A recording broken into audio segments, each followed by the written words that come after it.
This is my true story. I gave my whole life to my son. I worked from morning till night just to feed him, to give him a roof, to make sure he never suffered the way I did. I thought when I grew old, he would stand beside me with pride. But I was wrong. One night, he threw me out, said I was too old, too useless. I slept on a park bench while he laughed with his friends as they walked by. That pain nearly broke me. But it also changed me. Before I tell you what happened next, tell me where you're watching from and what time it is right now. And please subscribe so my story can reach more people. The night I was thrown out still lives in my mind like a wound that never closes. I remember standing at the door, holding a small bag with a few clothes, my son's voice echoing behind me, cold and final. I didn't fight back. There was no strength left in me to argue.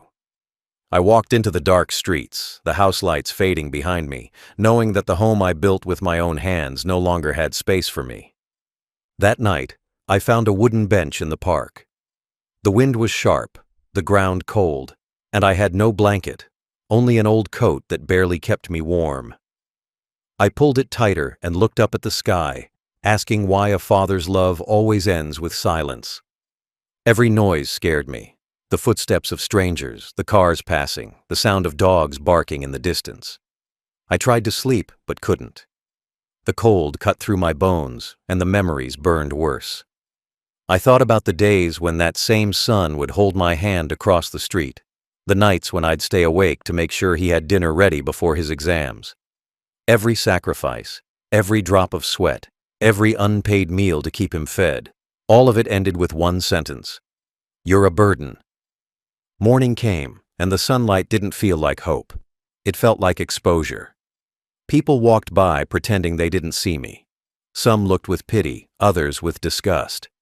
I could feel their eyes judging me, wondering what mistake had brought me here. I wasn't drunk, I wasn't lazy, I wasn't a criminal. I was just a father who had outlived his usefulness. My body ached, but the ache inside was worse. Hunger clawed at me, but it wasn't food I wanted. It was dignity. Days passed like that. I found corners of the city to rest in, small shelters that smelled of hopelessness. At night, I'd return to the same bench. It became my home, my punishment, and my teacher. The world around me moved fast, people laughing, rushing to work, living their lives, while I sat still, invisible. I had nothing left except memories, and even those began to hurt. Every time I thought of my son, a part of me wished I could forget his face, but love is cruel like that. It makes you remember even when it destroys you. One evening, rain started to fall. The drops hit the metal bench like tiny hammers. I tried to cover my head with my bag, but it was useless. The rain soaked through everything, my clothes, my shoes, my spirit. I sat there shivering, teeth clenched, watching the world blur through the downpour. I thought maybe this was how I'd die, cold, forgotten, alone. But a small voice inside me said no. Not like this, not broken. Not while he still believed he had the right to laugh at me. That voice became a fire. It burned through the shame, through the pain, through the years of silence. I realized I had spent my whole life giving. And now, for once, I had to take something back. Not revenge, not anger, just respect. The kind that isn't handed out but earned, quietly and painfully. That night, I promised myself one thing. I would never let anyone see me as weak again. I didn't know how, I didn't know when, but I would stand tall. I would rebuild from nothing, even if it took the rest of my life. Because if my son could throw me away like garbage, then I would rise as proof that what's thrown away can still become gold. And so, as the rain stopped and the sun rose again, I sat up straighter on that bench. I wiped the water from my face, tightened my coat, and whispered to myself, "It starts today." I didn't have money. I didn't have shelter. But I had something far stronger. A will made of everything that pain couldn't kill. It happened a few weeks later. I was still living on that same park bench, the same wooden seat that had become my bed, my dining table, and my only witness. My hair had grown messy, my clothes smelled of dust and rain, and my face showed the weight of every sleepless night. I sat quietly, eating a piece of stale bread someone had handed me earlier that morning, when I saw a familiar car stop across the street. The sound of laughter came first, light and careless, the kind of laughter only people without worries have. Then I saw him, my son, my own flesh and blood, stepping out of that car dressed in fine clothes, surrounded by his friends, holding a cup of coffee as if life had never hurt him. For a moment, I felt relief. Maybe he had come for me. Maybe he had realized how cruel he had been. Maybe there was still some part of him that remembered who built the roof over his head. But then his eyes met mine, and what I saw in them wasn't love. It was mockery. A smirk spread across his face, slow, deliberate, filled with pride. He pointed at me and said something to his friends. They all turned, laughing, shaking their heads, looking at me like I was a joke. I couldn't hear every word, but I heard enough. Words like failure and beggar. My heart stopped. That moment felt like a blade cutting deep into my chest. My son, the same boy who once cried on my shoulder after his first heartbreak, now laughed at me as if I were a stranger in the dirt. He didn't see the father who fed him, taught him, protected him. He only saw an old man on a bench, worthless, forgotten, beneath him. I wanted to stand, to shout, to ask him why, but the words wouldn't come. My throat locked, my hands trembled. I just sat there, staring, as he and his friends walked away, still laughing, still proud of their cruelty. That night, I didn't sleep. The laughter stayed in my head, echoing over and over again until it hurt more than hunger ever could. I looked at my reflection in a puddle beside the bench, my beard unshaven, my eyes hollow. And for the first time, I didn't recognize myself. I wasn't just poor, I was invisible. And the worst part was knowing that the person who made me feel that way was my own son. But something changed in me that night. I stopped crying. The tears had no meaning anymore. The pain had gone so deep that it turned into something else. Something cold, sharp, and unbreakable. If he could laugh at me for being weak, then I would give him a reason to fear what strength really looks like. I told myself that the next time he saw me, I wouldn't be sitting on a bench. I wouldn't be begging. I would be standing taller than he could ever imagine. I started walking that very night. My legs ached, my stomach growled, but I walked anyway, walked until the pain became background noise. I didn't know where I was going, but I knew what I was leaving behind. I wasn't running from humiliation. I was walking through it, using it as fuel. Because humiliation, when you let it burn long enough, becomes power. Every cruel laugh, every cruel word, I carried them with me, not as scars, but as reminders. They became my reason to keep moving, to prove that the same man they mocked on the street could rise higher than anyone expected. As the city lights dimmed behind me, I made myself another promise. I would rise not out of hate, but out of discipline.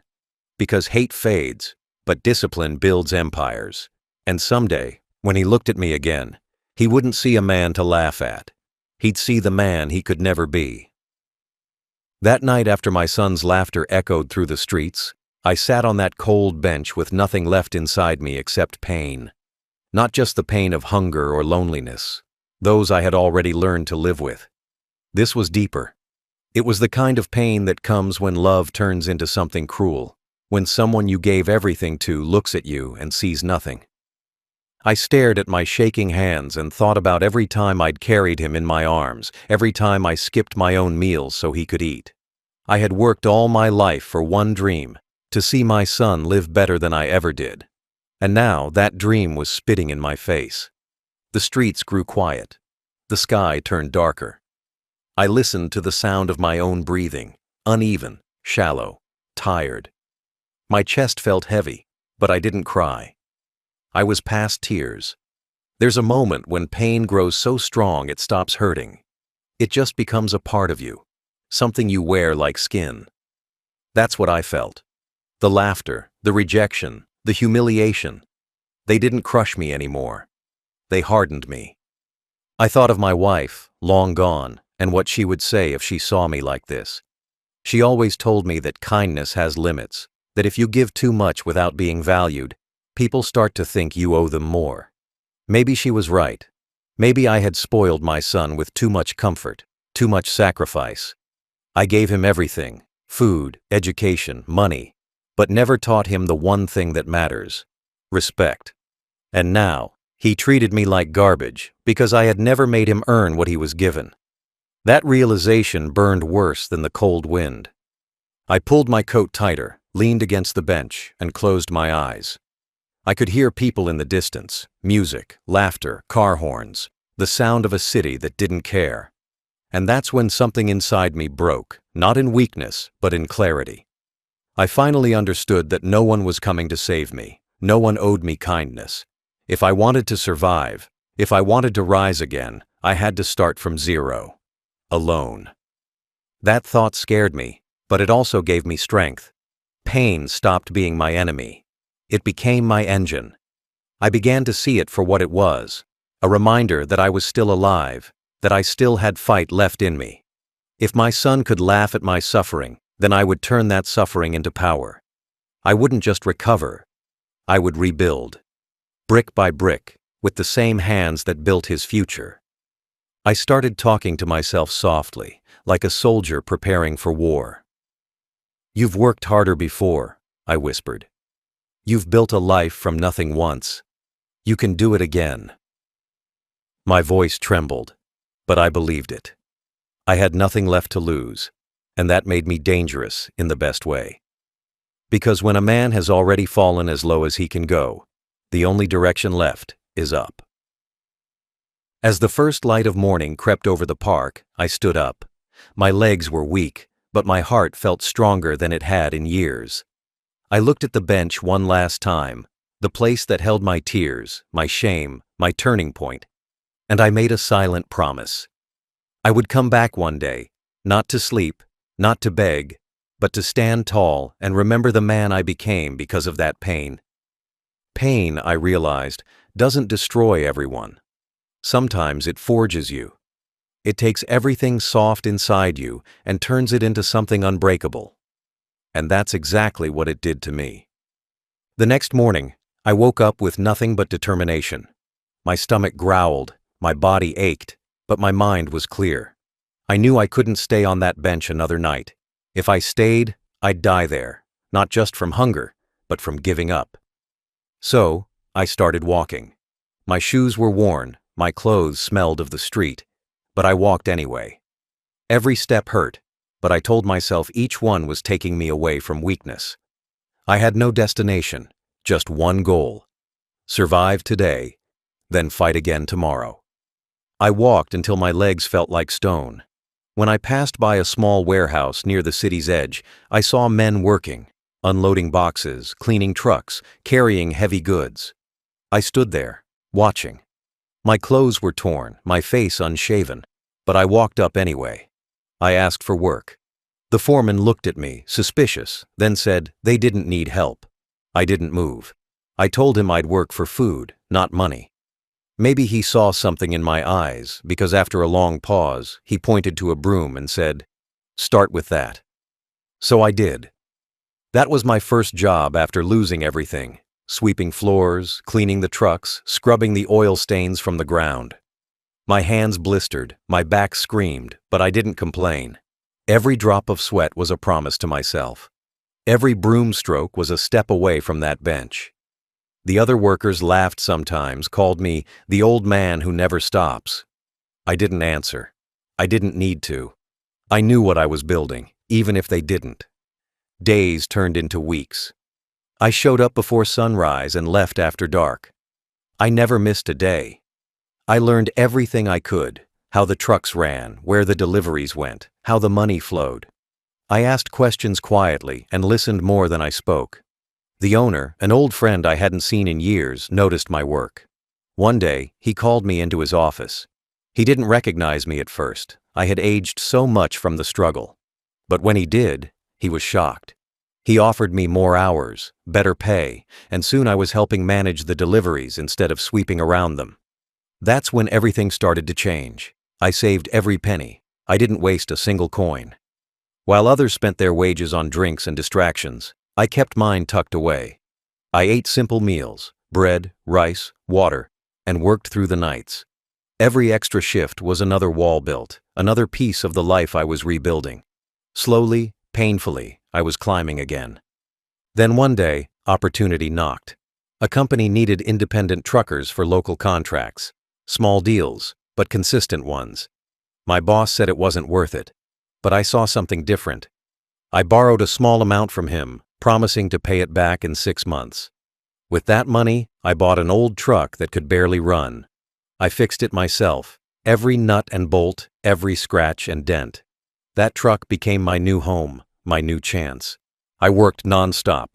Rain, heat, sickness, nothing stopped me. I drove day and night, delivering goods, building connections, earning trust. Within a year, I paid off the loan and bought 2 more trucks. Then 5, then 10. By the second year, I wasn't just another worker. I was a business owner. My small delivery company grew fast, fueled by my hunger to prove that I was more than what they thought. And I never forgot that park bench. It stayed in my mind as both a scar and a reminder. Every time I felt tired, I pictured myself lying there, cold and broken, and it pushed me harder. The same pain that almost killed me was now driving me to live. That was the start, not just of a business, but of my rebirth. I had fallen, been laughed at, and left to rot. But I rose again, not for revenge, but to prove that dignity doesn't die in the dirt. It rises with those who refuse to stay down. The rise didn't happen overnight. It came slow, through long days and sleepless nights, through pain that turned into persistence. I worked like a man possessed, not because I wanted wealth, but because I wanted to prove I was still worth something. I wasn't building a business. I was rebuilding my soul.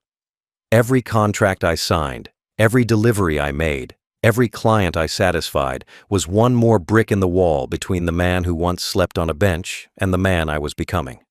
Soon, word began to spread. People said there was an old man running his company like clockwork, never missing a deadline, never cheating a customer. They didn't know my story. They only saw results. I didn't tell them about the nights I spent fixing broken engines under streetlights or the mornings I drove for 12 hours without rest. I just worked, silently, letting my effort speak. My first warehouse was a rusted building with cracked windows. My office was a folding chair and a borrowed desk. But I treated it like a palace because it was built from pain and earned through honor. Within a year, I hired more drivers. Most of them were men like me, the ones nobody respected, the ones society forgot. I gave them steady jobs, fair pay, food on the table. They worked hard because they saw I worked harder. Some called me boss. I never corrected them, but inside, I smiled. Not because I liked the title, but because it reminded me how far I'd come. The same man who was once called a burden was now giving others a reason to wake up in the morning. 2 years later, I signed my first big deal, a logistics contract worth more money than I had ever seen. I didn't celebrate, I didn't buy fancy clothes or move into a mansion. I sat in my small office that night, staring at the papers, remembering every drop of rain that fell on that park bench. I whispered a quiet thank you to the version of myself who never gave up, even when no one believed in him. The business grew faster than I expected. I started investing carefully. 1 truck became 10, 10 became 50. I bought land, built new warehouses, expanded routes across cities. By the end of the second year, my company was worth over $5 million. People started calling me "sir" in meetings, offering me their hands with forced smiles, pretending they respected me. But I knew the truth. They respected what I built, not who I was. Still, I accepted it. I didn't need their validation. My dignity was already restored the day I stood on my own 2 feet again. Sometimes I drove past the park where it all started.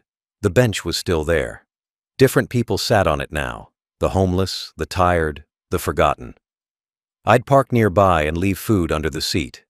No one knew it was me, and I didn't want them to. I just wanted to make sure no one else felt the same kind of hunger I did. The bench wasn't just a memory, it was my foundation. That wooden seat carried me through my lowest point, and I carried its lesson forever. Never depend on the same hands that can throw you away. But through all that success, I never spoke to my son. Not once. I didn't hate him anymore, but I didn't forgive him either. He became a ghost in my story, a shadow I didn't chase. I knew life had its own way of bringing people full circle. It always does. And one day, when it did, I wanted him to see me not as the father he left behind, but as the man he could never be. The rise wasn't about revenge, it was about respect. Respect for myself, for what I'd endured, for what I built when the world called me nothing. I had turned my humiliation into empire, my sorrow into strength. I wasn't the man on the bench anymore. I was the man who owned the street it stood on. After everything I built, I still stayed silent. I didn't reach out to my son. I didn't call him, didn't send a message, didn't even ask how he was doing. The same silence he once gave me when he turned his back was now the wall I built between us. I could have told him about my success, could have shown him what I became, but I didn't. Some lessons in life aren't taught through words, they're taught through absence. I let him live with the version of me he thought was gone, weak, finished. The world didn't need to know I had risen. It was enough that I knew. There were nights when I sat in my office after everyone left, the lights dim, the air quiet. I'd look at the city skyline from the window and think of him. Not with hate, not even with sadness. Just with a hollow kind of peace. He made his choice. And that choice gave me the strength I never knew I had. I realized something in that silence. Sometimes losing people isn't the end of your story. It's the beginning of the one that truly matters. My silence wasn't punishment, it was freedom. But silence has its own voice. It speaks in strange ways. People who once ignored you start to whisper your name again. Those who looked down on you start to look up. I began hearing rumors. My son had lost his job, his wife had left, his debts were growing. Life, it seemed, had started to return its lessons. I didn't smile, I didn't celebrate. Pain is still pain, even when it falls on those who caused yours. I just sat there, quiet as always, watching how time evened the score without me having to lift a finger. My company kept growing. I hired more people, expanded to more cities. Every day I met hundreds of faces, and yet I felt alone in the best way. Not the loneliness of abandonment, but the kind that gives you peace because you finally know your worth. I'd sit in meetings where people treated me with respect, and I'd think about how far I had come. The same world that once laughed now listened when I spoke. The same people who once turned their faces away now sought my advice. Still, I never boasted. My workers only knew me as the boss who never talks about himself. I didn't need to prove anything anymore. My story wasn't about revenge, it was about redemption. I wasn't chasing anyone's approval. I had already earned something far greater. Self-respect. Sometimes, when I passed by the mirror in my office, I'd see my reflection, older, grayer, tougher. I'd stare for a moment and whisper softly, "You did it." But I also knew something else. Success feels empty if you fill it with anger. So I let go. I forgave my son in silence, even if he never asked. I forgave him not for him, but for myself, because carrying hate is just another kind of burden, and I was done carrying anything that dragged me down. Years passed, and my silence grew louder. It became my shield. People asked about my family, and I'd only smile. There was nothing to say. My story wasn't about who left me. It was about who I became after they did. I learned to find comfort in solitude, to see value in discipline, and to build peace out of ruins. But silence, as strong as it is, doesn't last forever. Life always finds a way to circle back. And when it does, it doesn't knock politely. It barges in. One morning, I walked into my office like any other day, coffee in hand, ready to review files. My secretary came in with a stack of papers and said softly, "There's a new applicant for the operations department, sir. You might want to see this one." I took the file and read the name on the top. My hands stopped. My breath caught in my throat. It was my son. I stared at the file for a long time, the letters of his name blurring in front of my eyes. My son. The same boy who once laughed while I shivered on a park bench. The same voice that called me useless. The same hands that pushed me away. For a moment, I thought it was some cruel joke, maybe a coincidence. But it wasn't. His full name, his signature, his handwriting. It was all there.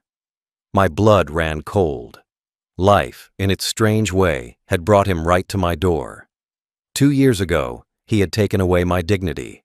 Now, he was asking me for a job. I sat back in my chair, holding that file like it weighed 100 pounds. My secretary spoke again, saying he was in the lobby waiting to be interviewed. I didn't answer at first. My mind was full. Not of anger, not even of revenge, but of disbelief. This was the same man who laughed at my pain, who turned away when I needed him most, now sitting outside, desperate, hoping for a chance to work in my company. The company I built from nothing, from hunger, from humiliation. I opened the file. His resume was polished but hollow. Short-term jobs, failed ventures, gaps in employment. The arrogance that once filled his words was gone. Every line on that paper screamed struggle. He had fallen hard. The kind of fall only pride can cause. My chest tightened. I wanted to feel satisfied, to feel like justice had been served. But all I felt was quiet. Life had already done what I never could. It humbled him. For a long moment, I just sat there, thinking back to that bench. I could still see his face, laughing with his friends while I sat cold and hungry. I remembered how I promised myself that one day I'd rise again, not to destroy him, but to show him what real strength looked like. And now that moment had come, uninvited, wrapped in irony. I told my secretary to send him in. My voice didn't shake, but my heart did. As I waited, I looked around my office. The polished desk, the framed awards, the company logo on the wall. Everything here was mine, earned with pain he could never imagine. I wondered if he'd recognize that this empire was built on the same back he once laughed at. The door opened slowly. He stepped in, wearing a cheap suit, holding a folder, his eyes heavy, his smile forced. He didn't look like the proud man I once knew. He looked smaller somehow, thinner, quieter, defeated. He glanced around the room, admiring the office, unaware of who was sitting behind the desk. And then our eyes met. The moment he saw me, his face froze. The color drained from his cheeks. The folder slipped slightly in his hand. His mouth opened, but no sound came out. I watched the realization crash over him like a wave. The truth that the man he once mocked now owned the company he was begging to join. For a second, the silence between us felt endless. I didn't speak. I didn't need to. Everything that needed saying was written on his face. The regret, the guilt, the shame. He tried to smile, tried to say something polite, but the words stumbled out like broken glass. I could see him fighting back tears, pretending to be professional, pretending this was just another job interview. But I saw the boy beneath the man, scared, lost, and full of regret. He asked softly for a chance, said things had been hard, that he'd changed. His voice trembled the same way mine once did when I asked him for understanding. I let him talk, not to punish him, but because I wanted him to hear his own words, the desperation, the pleading, the same helplessness I once felt when he turned me away. In that moment, I didn't feel hate. I felt something worse, pity. Because I realized that no punishment I could give him would ever match what life had already done. Pride had taken everything from him, his comfort, his family, his peace. And now, here he was, standing in front of me, asking for a chance in the world he once said I'd never belong to. And that was the twist of fate. The day the man who once mocked me on a park bench walked into my office, humbled, broken, and ready to beg. He stood there in silence for a few seconds, trying to find words that would make the moment less heavy. His hands shook as he held that folder, his eyes darting around the office like he was looking for an escape. But there was none. This was the same man who once walked past me without a glance, the same son who laughed as I froze on that park bench.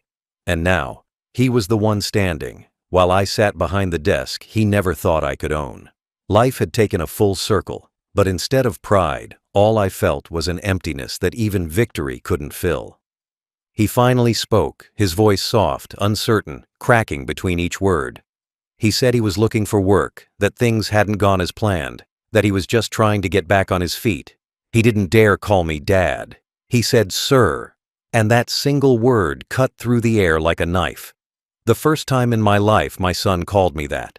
Not out of love, not out of respect, but out of need. I could see the fear in his eyes, the same fear that once lived in mine when I begged for his understanding. I opened the folder he'd brought. His resume was shorter than I expected. A few small jobs here and there, some unpaid debts, nothing steady. The confidence that once fueled his every word was gone. I looked at him for a long time, my hands resting on the paper, and then back at the boy I once raised. He couldn't hold my gaze for more than a second. His pride had been stripped away, leaving only the man life had beaten down. I didn't speak for a while. I wanted him to feel the same silence he gave me when I stood outside his house years ago, begging him to let me stay. That same silence that felt like a door closing forever. I wanted him to understand what it means when someone looks at you and says nothing, not because they don't care, but because you're not worth the breath. But as I looked at him, trembling, ashamed, I realized something.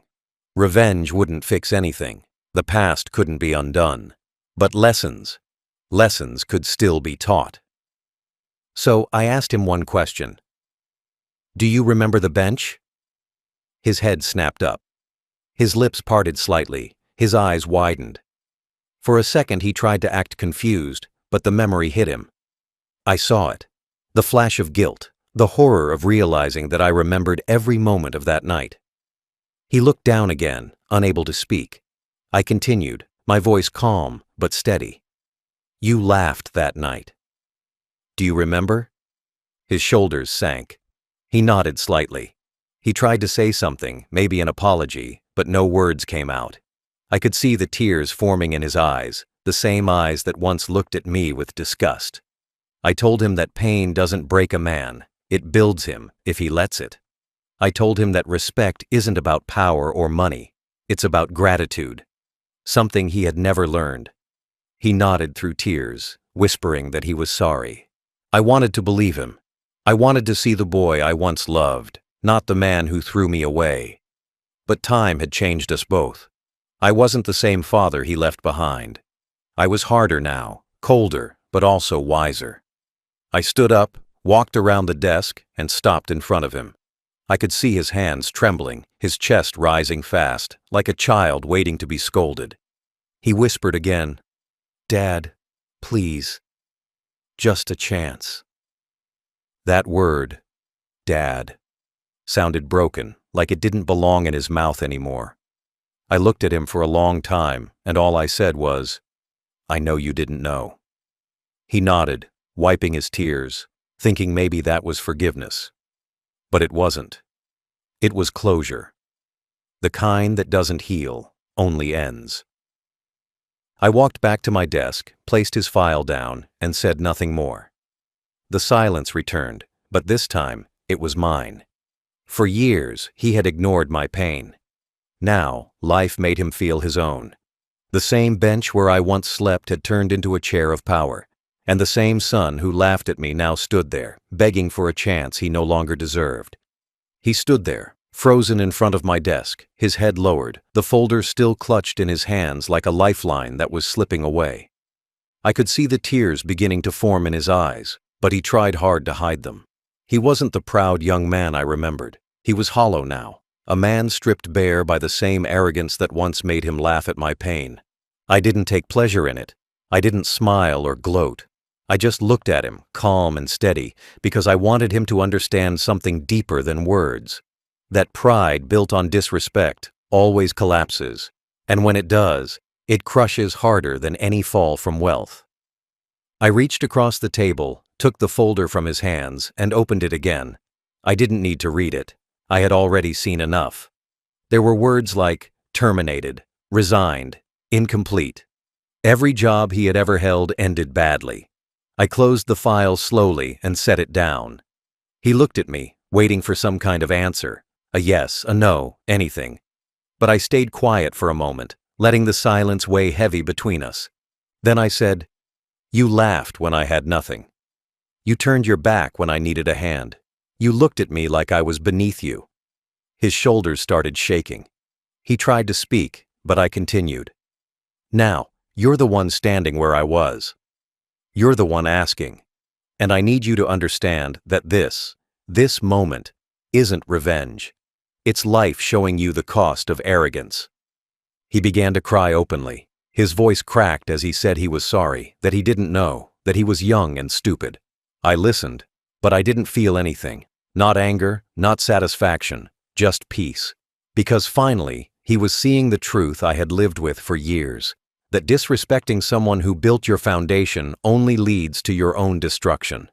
He looked up again and said, "Dad, please, I'll do anything." I shook my head. "You had everything," I said softly, "and you threw it away." I told him that I didn't build this company with anger. I built it with pain, patience, and discipline. Every brick in the walls of that office carried a piece of the suffering he once mocked. I told him that when a man loses everything, he either breaks or becomes unbreakable, and I chose the second. He lowered his head again, ashamed. He said he would work hard, that he didn't need a big salary, that he just wanted a chance. But I knew better. A man who only learns humility through desperation hasn't really changed. He's just scared. I didn't want his fear, I wanted his understanding. But that couldn't be taught here, not like this. I told him something I had learned in the hardest way possible, that life doesn't punish cruel people immediately. It waits. It lets them rise, lets them laugh, lets them think they've won. Then, when the time is right, it takes everything away, piece by piece, until they're left with nothing but their reflection. That's when they remember the faces of the people they stepped on to get there. He cried harder. The sound filled the office, raw and broken. I didn't move. I didn't offer him comfort. Because comfort would have been cruelty. Sometimes the most painful lessons are the only ones that stick. He needed to feel the weight of every word he once threw at me, the same way I had felt them echoing in my chest as I slept under open skies. Finally, I stood up, walked to the window, and looked out at the city. The same streets where I once begged for food now carried my company's trucks, my name, my effort. I turned back to him and said, "You wanted to see what success looks like. It looks like this, not money, not buildings, but dignity. The one thing you lose when you think you're better than the people who raised you." He didn't look up. He just nodded slowly, wiping his tears. I could see him understanding, maybe for the first time, what it means to destroy love with pride. Then I said quietly, "You can go now." He froze for a second, realizing what those words meant. He whispered one last, "I'm sorry," before walking out of the office. His footsteps echoed down the hallway, the same sound I remembered from the night he walked away from me years ago. Only this time, it wasn't me who was broken. It was him. When he left my office, the door closed softly behind him, but the silence that followed was louder than anything I had ever heard. I stood there, still looking at the spot where he had been standing just moments ago. My hands trembled slightly, not from anger, but from the weight of everything that had just happened. I had imagined this moment for years, wondering what I'd say if life ever brought him back to me. And now that it had, I felt no victory, no joy, only the quiet justice of time. I walked back to my chair and sat down slowly. His folder was still on the desk. I opened it one last time, not to read, but to remind myself how far I'd come. The same man who once begged for mercy under a streetlight was now in control of a company worth millions. The same father who slept on a park bench now sat in an office lined with marble and glass. Yet, none of that felt as powerful as the moment I had just lived. The moment I saw the man who had broken me standing before me, broken himself. That was justice, not revenge. Revenge is loud, it burns fast. But justice, real justice, is quiet. It doesn't need to shout. It just waits patiently for life to complete its circle. I didn't destroy him. I didn't humiliate him. I simply let the truth stand in front of him, and it did all the work. The son who once mocked my poverty had now tasted it. The man who once laughed at my struggle now understood it. The voice that once told me I was useless now begged for mercy in the same tone I once used. I leaned back in my chair and closed my eyes. For a moment, I could still see that park bench, the cold night, the rain, the loneliness. But instead of sadness, I felt gratitude. That bench had been my beginning, not my end. It taught me more than any success ever could. It taught me the value of silence, the strength of patience, and the power of never letting cruelty define your future. Every night I spent there had built the man who now sat in that chair, a man who didn't need revenge because justice had already arrived. Later that evening, my secretary came in and asked if I wanted to process my son's application. I looked at her, smiled faintly, and said, "No. This company doesn't hire people who forget where they come from." She nodded and quietly took the file away.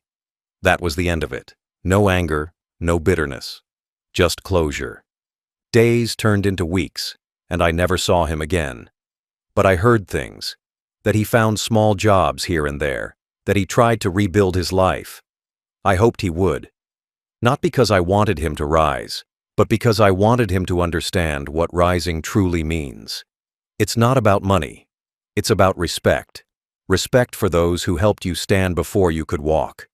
Respect for the hands that built your comfort. That was the lesson he needed. The one that life, not I, had finally taught him. Sometimes, late at night, I would walk past the park again. The same bench was still there. I'd sit down on it for a few minutes, close my eyes, and let the wind hit my face. It felt different now. Not cold, not cruel. Just real. I would smile quietly, remembering the old man who once sat here, lost and hopeless. He wasn't dead. He just evolved. He became someone stronger, someone the world couldn't break again. People often ask me what success feels like. I tell them it's not the cars, the houses, or the bank accounts. Success is sitting on the same bench where you once cried and realizing you don't need revenge anymore. That the people who laughed at your pain now live with their own. That the circle of life always closes, not when you demand it, but when you've earned peace enough to watch it happen. That was my justice. Not the kind written in laws or spoken in courts, but the kind life writes quietly with time. The kind that doesn't destroy, it teaches. I didn't need to punish my son, life already had. And as I stood from that bench for the last time, I whispered softly to the wind, "You laughed when I fell. But when I rose, I did it so high you couldn't even see me anymore."